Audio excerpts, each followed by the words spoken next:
जय हिंद साथियों। आज हम इस वीडियो में देखते हैं प्रकाश का अपवर्तन। इसके पहले हम लोग क्या पढ़ रहे थे? प्रकाश का परावर्तन।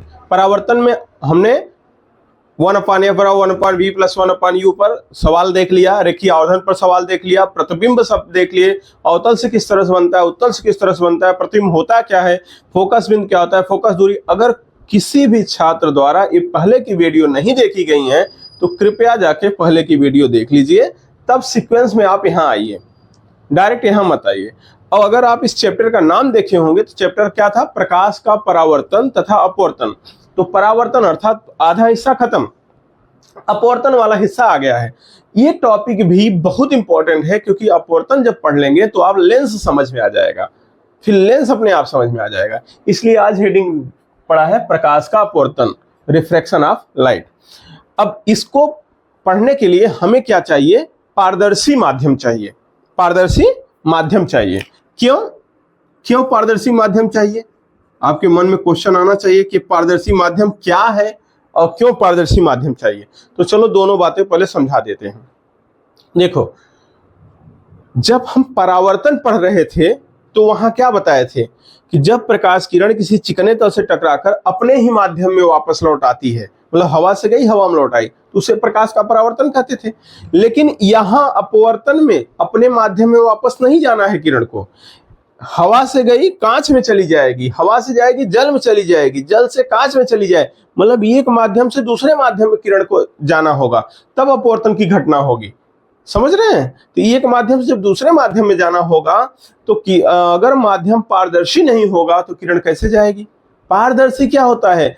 पारदर्शी वह माध्यम होता है जिसके आर पार किरण चली जाती है, अर्थात जिसके आर पार दर्शन किया जाए, जिसके आर पार देखा जाए, वे माध्यम पारदर्शी माध्यम कहलाते हैं जिसके आर पार देखा जाता है। और आर पार देखा कब जाएगा? जब किरण आर पार चली जाएगी। बात समझ रहे हैं?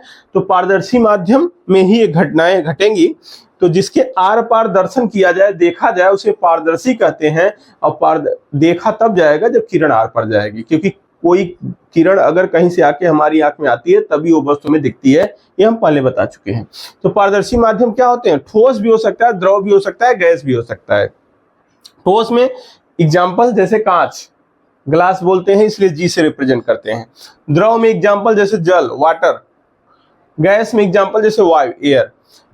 ध्यान दीजिएगा, कांच, जल, वायु, ये तीनों बहुत ही महत्वपूर्ण माध्यम है। इनको लेकर पूरा चैप्टर खेला जाता है। सर और माध्यम भी होते हैं जी, कोई द्रव बोल देगा, कोई भी द्रव कह देगा, डायमंड हीरा बोल देगा, वो भी पारदर्शी है। बट अब हम लोग ये तीन माध्यम बहुत ज्यादा प्रयोग करेंगे, और चाहे आप इंटर में भी जाएंगे तभी ये तीन माध्यम बड़ा महत्वपूर्ण रोल अदा करते हैं। तो हाई स्कूल के लिए भी ये तीन माध्यम तीनों क्या है? पारदर्शी हैं। इनके आर पार किरण चली जाती हैं, तो ये बड़े अच्छे रोल में आएंगे। आओ समझते हैं। अब एक महत्वपूर्ण बात यह है कि कांच भी पारदर्शी है, जल भी पारदर्शी, वायु भी पारदर्शी है, मतलब इन तीनों के आर पार किरण जाएगी। अब इसमें और क्या खास बात पढ़ना है अपवर्तन के लिए? माध्यम सघन या विरल होते हैं। जो पारदर्शी माध्यम होते हैं, पारदर्शी माध्यम, वो सघन और विरल दो शब्द है। एक है सघन, ये बात समझिएगा, और एक चीज है विरल। रेयर फ्रैक्शन, मतलब रेयर फ्रैक्शन नहीं, रेयर और डेंसर, रेयरर और डेंसर, इसे बोलते हैं डेंसर सघन माध्यम, और इसे बोलते हैं रेयरर विरल माध्यम। तो रेयरर मीडियम और डेंसर मीडियम, सघन माध्यम और विरल माध्यम, दो प्रकार के माध्यम। अगर कोई भी दो माध्यम लोगे, कांच और जल, या जल या वायु या जल और कोई भी, एक से किरण दूसरे में जाएगी तो उसमें एक सघन हो जाएगा, एक विरल। अब आपके दिमाग में आया कौन सघन कौन विरल, कैसे जानेंगे? हाँ, बताते हैं। जो पारदर्शी माध्यम होता है, पहले छोटी छोटी बात जान लो तब वहां चलेंगे। पारदर्शी माध्यम होगा वो जब दो माध्यम लोगे तो एक सघन एक विरल हो जाएगा। तो जिसमें प्रकाश, दो माध्यम होंगे, प्रकाश चली, जिस माध्यम में प्रकाश की चाल कम होगी वो माध्यम सघन होगा, और जिस माध्यम में प्रकाश की चाल ज्यादा होगी वो माध्यम विरल होगा। इसका मतलब प्रकाश की चाल से समझ पाएंगे। हाँ, जैसे प्रकाश चलेगा तो जिस माध्यम में प्रकाश की चाल कम होगी वो माध्यम क्या हो जाएगा? सघन, और जिसमें ज्यादा हो जाएगी वो क्या हो जाएगा? विरल। तो सर प्रकाश दौड़ा के देखना पड़ेगा? नहीं, आओ दिखाते हैं। एक बात, एक शब्द होता है अपवर्तनांक। क्या होता है? अपवर्तनांक। अंग्रेजी में कहते हैं RI, refractive index. RI, refractive index, अपवर्तनांक। तो बात समझिएगा, जो सघन माध्यम होता है इसका अपवर्तनांक अधिक होता है, अधिक होता है, और जो विरल माध्यम होता है, विरल माध्यम, इसका अपवर्तनांक कम होता है। तो जिसका अपवर्तनांक अधिक होगा उसे सघन कहेंगे, जिसका अपवर्तनांक कम होगा उसे विरल कहेंगे। सर अपवर्तनांक कैसे पता रहेगा? ये देंगे, अभी दे रहे हैं यहां भी। जैसे देखो, कांच का अपवर्तनांक, अपवर्तनांक को दो अक्षरों से प्रदर्शित करते हैं, यन से करते हैं या म्यू से करते हैं। इसे क्या पढ़ते हैं? म्यू।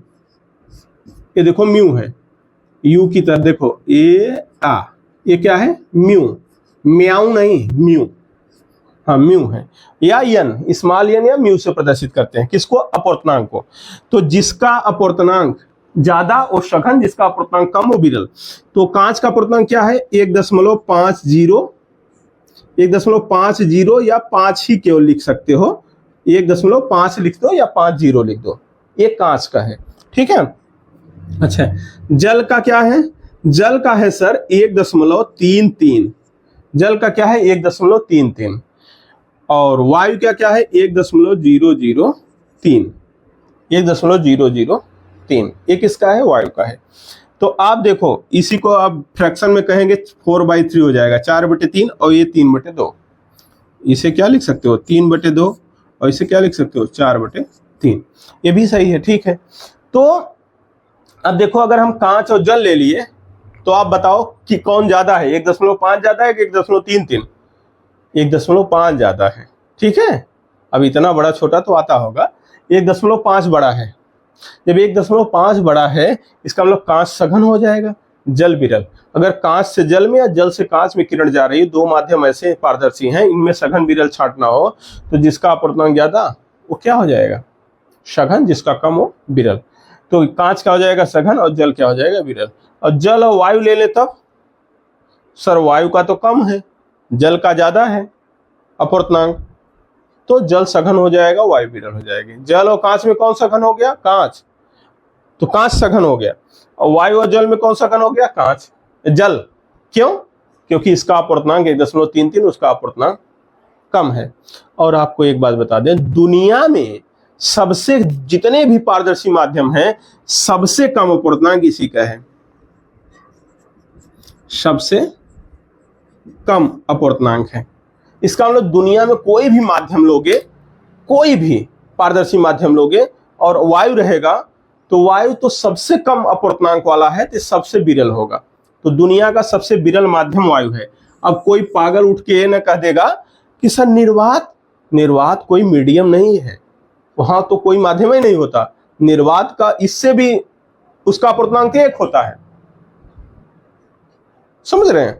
तो वायु और निर्वात अगर ले लोगे तो निर्वात विरल हो जाएगा, कहने का मतलब ये है। लेकिन माध्यम की हम बात कर रहे हैं, तो माध्यम में सबसे विरल माध्यम क्या है? वायु।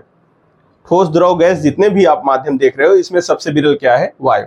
क्यों? क्योंकि इसका अपवर्तनांक सबसे कम है। अब दिमाग में चल रहा होगा सर अपवर्तनांक ये है क्या, कहां से आया? पूरा चैप्टर यही पढ़ना है, टेंशन ना लो। अच्छा ठीक है।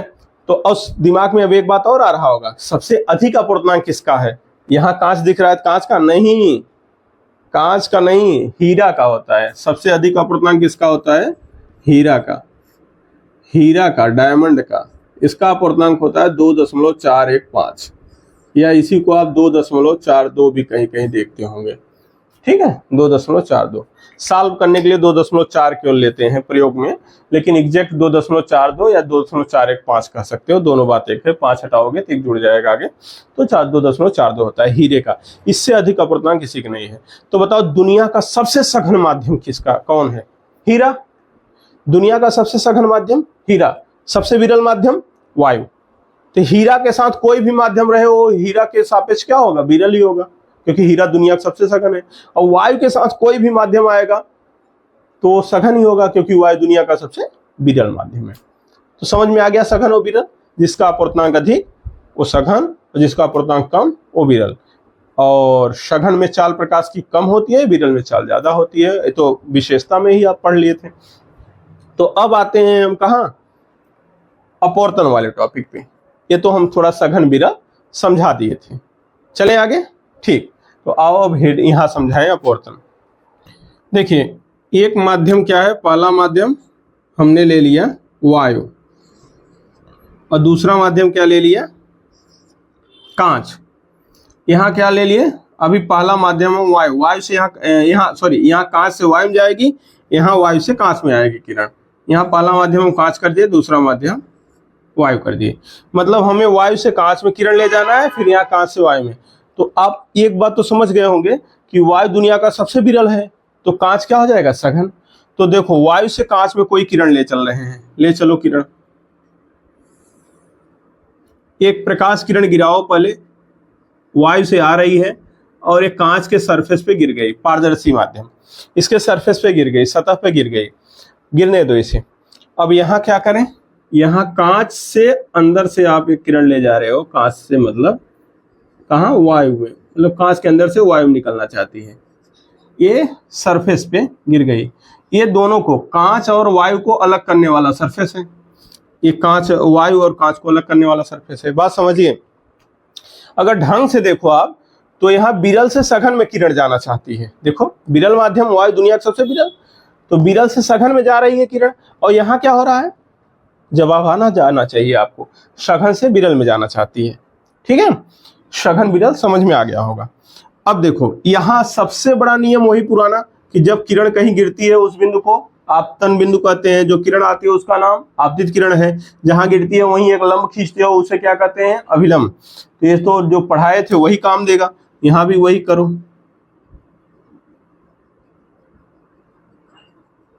क्या खींच दिए, आपतन बिंदु पर एक लंब खींच दिए, लंब टेढ़ा हो गया मास्टर।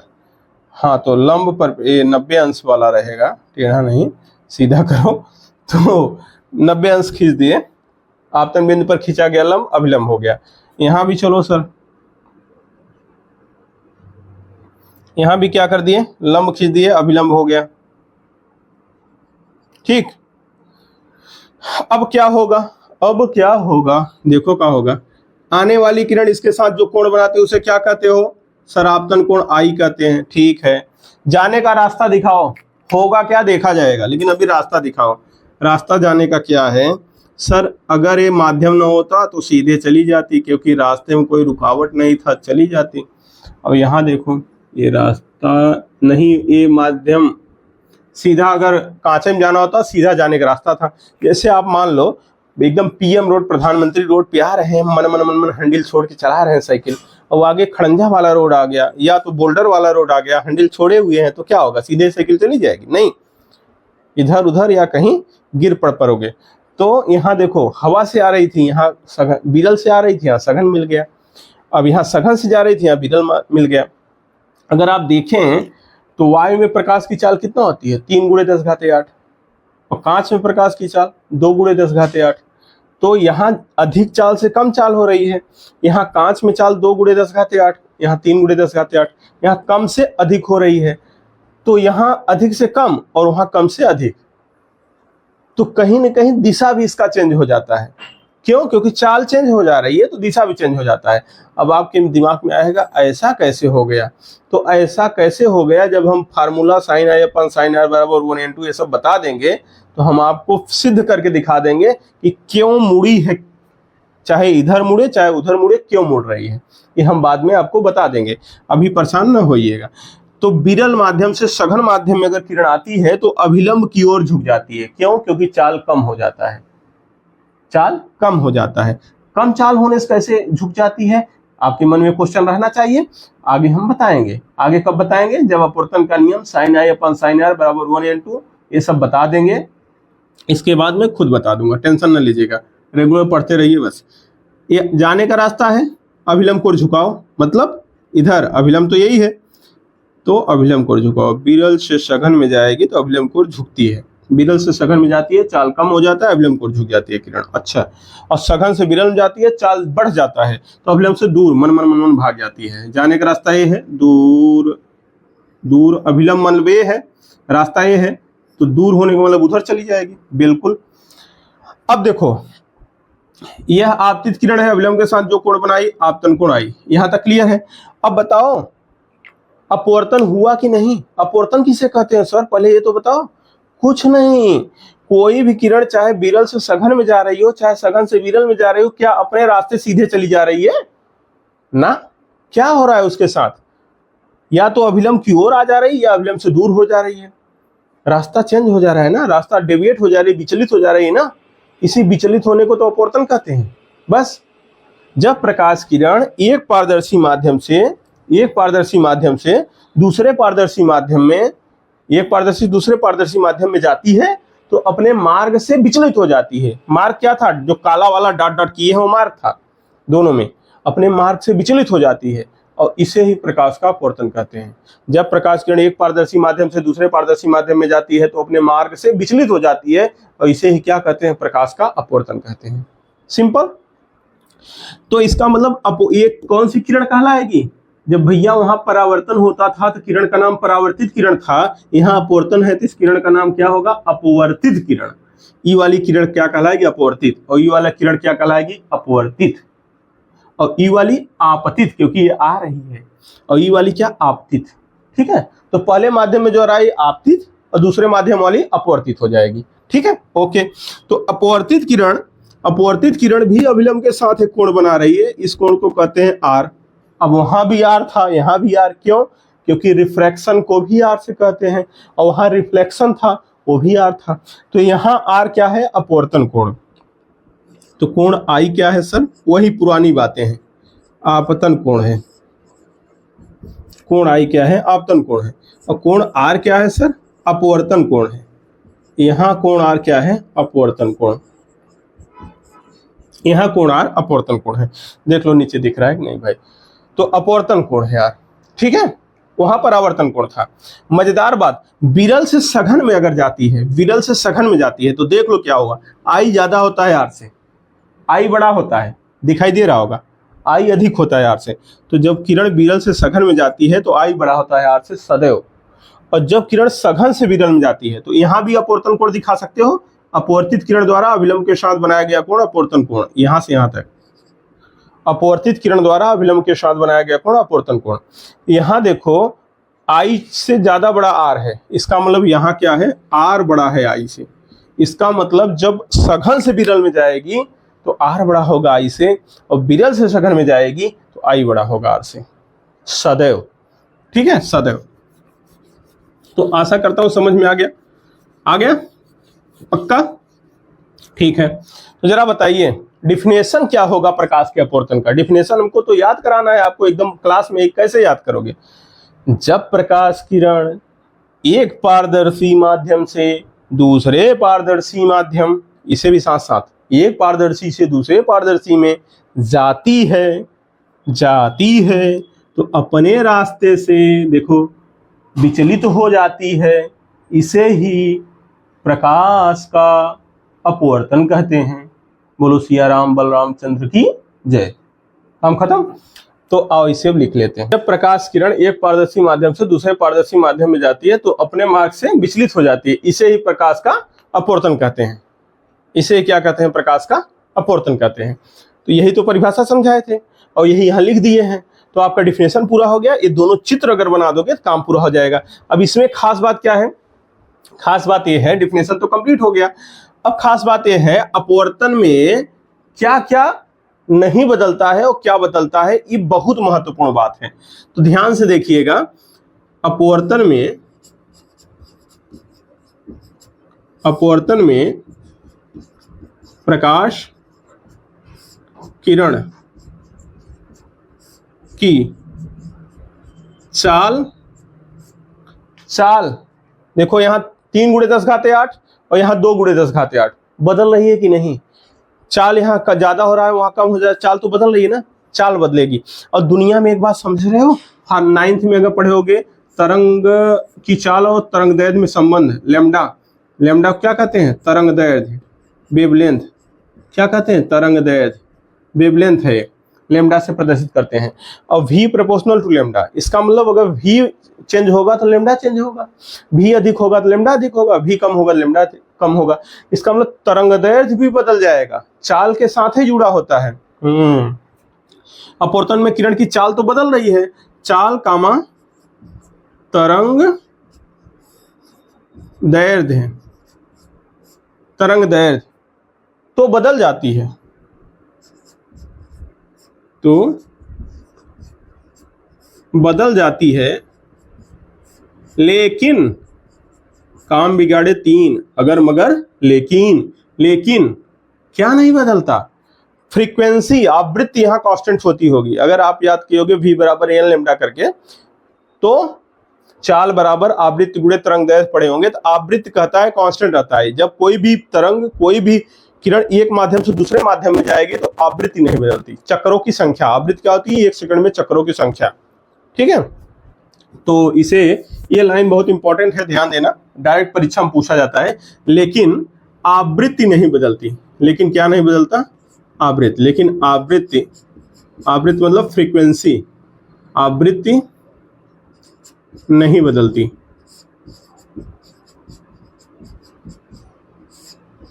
नहीं बदलती है। अपवर्तन में प्रकाश किरण की चाल तरंगदैर्घ्य तो बदल जाती है, लेकिन बदल जाती है, कौन लिखेगा, है नहीं लिखे, बदल जाती है, लेकिन, लेकिन आवृत्ति नहीं बदलती है। क्लियर, क्या बदल रहा है, चाल तरंगदैर्घ्य, का नहीं बदल रहा है, आवृत्ति नहीं बदलती। बार बार क्वेश्चन पूछा जाता है क्या नहीं बदलता, आवृत्ति। अच्छा सर, एक बात हो गया, अब इसमें और कुछ लिखना है, बिल्कुल। इतना लिखने के बाद चित्र, और चित्र के नीचे जगह तो है नहीं मास्टर के पास, अब क्या करेगा, मास्टर बाद में लिखेगा। इसके नीचे लिखना है क्या, कि जब प्रकाश किरण विरल से सघन में जाती है, विरल से सघन में, तो अभिलंब की ओर झुक जाती है, और जब प्रकाश किरण सघन से विरल में जाती है तो अभिलंब से दूर हट जाती है। ये दो बातें बहुत महत्वपूर्ण है, इसे लिखना ही लिखना पड़ेगा, और इतना बना लो, फिर हम लिखते हैं। आपतित किरण, अपवर्तित किरण तथा आपतन बिंदु पर अभिलंब तीनों एक ही तल में होते हैं। आपतन कोण की ज्या, ज्या माने साइन, आपतन कोण माने आई, तो साइन आई, तथा अपवर्तन कोण मतलब आर की ज्या मतलब साइन आर का अनुपात एक नियतांक होता है, अर्थात बराबर कांस्टेंट। अब ये नियतांक जो है ना सर, ये नियतांक क्या है, इसी नियतांक को बताना है अपने को, तो ये नोट बड़े इंपॉर्टेंट है, यहाँ कुछ समझ रहे हो, नोट बहुत इंपॉर्टेंट है। इस नियतांक को क्या कहते हैं, इस नियतांक को, इस नियतांक को, इस नियतांक को पहले माध्यम के सापेक्ष दूसरे का अपवर्तनांक कहते हैं। इस नियतांक को पहले माध्यम के सापेक्ष,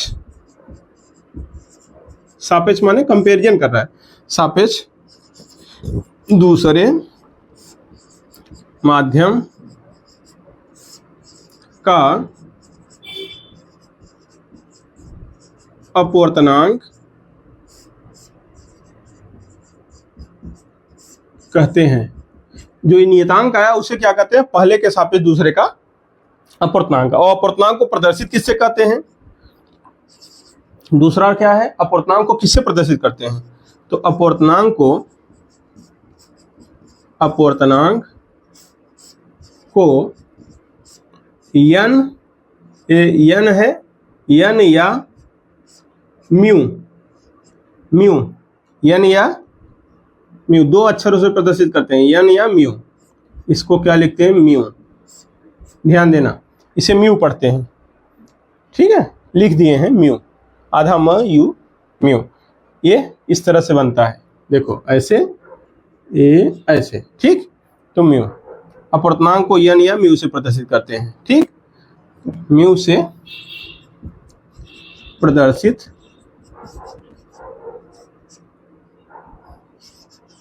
करते हैं, ठीक है। जरा आप समझिएगा, अगर कहीं लिखा है n1, इसका मतलब पहले माध्यम का अपवर्तनांक, कहीं लिखा है n2, इसका मतलब दूसरे माध्यम का अपवर्तनांक, कहीं लिखा है n3, इसका मतलब तीसरे माध्यम का अपवर्तनांक, n4 मतलब चौथे माध्यम का अपवर्तनांक, ठीक है। हाँ, एन डब्ल्यू इसका मतलब वाटर का अपूर्णांक, एन जी इसका मतलब ग्लास का अपूर्णांक, जी माने ग्लास, एन ए इसका मतलब एयर का अपूर्णांक। बात समझ में? हाँ, चाहे अब एन लिखो या म्यू लिखो, ऐसे भी लिख सकते हो।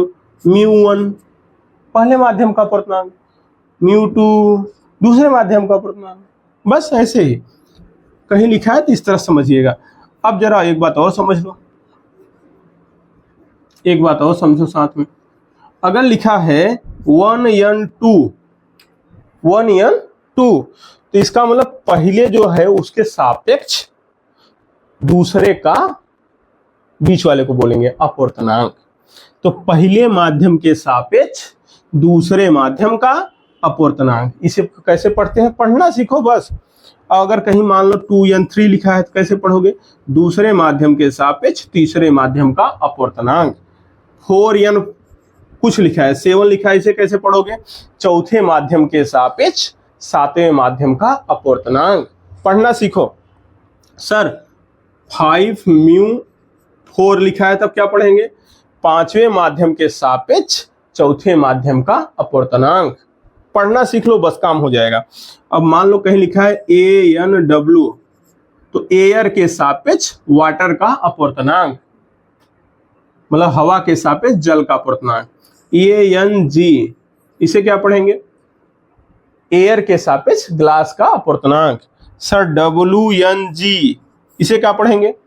वाटर के सापेक्ष ग्लास का अपूर्णांक। समझ में आ रहा है कैसे पढ़ा जाएगा? समझ में आ रहा है? हाँ, जब समझ में आ रहा है तो एक बात और मजेदार समझ लो, 1n2 पहले के सापेक्ष दूसरे का अपूर्णांक। इसे लिखते कैसे हैं? इसको खोलेंगे दूसरे का अपूर्णांक बटे पहले का अपूर्णांक, इसे खोलते हैं दूसरे का अपूर्णांक बटे पहले का अपूर्णांक। ठीक है, 1n2 खोलेंगे दूसरे का अपूर्णांक में पहले का अपूर्णांक भाग करेंगे तो आएगा जिसके सापेक्ष बोल रहे हो, पहले के सापेक्ष दूसरे का।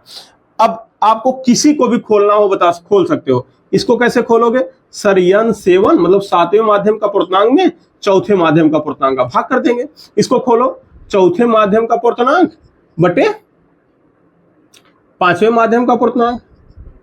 इसे खोलो, सर वाटर के अपूर्णांक में किसका है?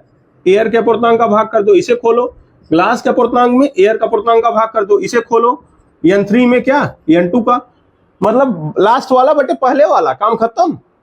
पढ़ना भी आ गया, कैसे खोलना है समझ में आ गया, तो ठीक है। तो जरा अब इसको आप इसमें उतार दो। तो अर्थात हम क्या लिख सकते हैं? बहुत खास बात, अर्थात sine I upon sine R बराबर क्या था? नियतांक। और नियतांक क्या है? पहले माध्यम के सापेक्ष दूसरे माध्यम का अपूर्णांक। तो इसे लिखेंगे 1n2। 1n2 क्या है? पहले माध्यम सापेक्ष दूसरे का अपूर्णांक।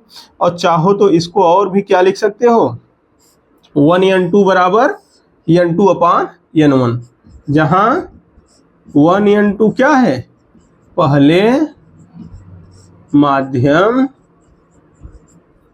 ये सब हटा दो मेरे भाई, पहले माध्यम के ये सब भी हटा दो, कोई जरूरत नहीं है, अब समझा दिए जो समझाना था। पहले माध्यम के सापेक्ष दूसरे माध्यम का अपूर्णांक। ठीक है, पहले माध्यम सापेक्ष दूसरे माध्यम का अपूर्णांक। और इसको लिखेंगे कैसे? एक लाइन थोड़ा नीचे जान रहे हैं, देख लो, दिखाई दे रहे हैं। 1n2 बराबर लिखोगे n2 अपान n1। समझ रहे हो ये बातें? n2 अपान n1 मतलब दूसरे माध्यम का अपूर्णांक बटे पहले का अपूर्णांक बराबर 1n2। किसी का अपूर्णांक इस तरह से देख लोगे। अब हम आपको अगले क्लास में क्या पढ़ाएंगे? ये पढ़ाएंगे कि निरपेक्ष अपूर्णांक क्या होता है। फिर इन सब पे सवाल चेक कराएंगे, सवाल भी लगवाएंगे कि स्नेल के नियम, इसे स्नेल का नियम कहते हैं। यही आप यहाँ लिख लेंगे इसी के नीचे, क्योंकि क्वेश्चन आएगा। जो डिब्बा है डिब्बे के नीचे लिख लेंगे इसे ही स्नेल का नियम कहते हैं। ठीक है, स्नेल के नियम पे सवाल कैसे लगेगा? तो इस फार्मूले से लगेगा जो sine A upon sine R 1n2 है। ठीक है, अब 1n2 के स्थान पे आप n2/n1 लिख ही सकते हैं, कोई दिक्कत नहीं है। 1n2 क्या है ये भी जानते रहिए।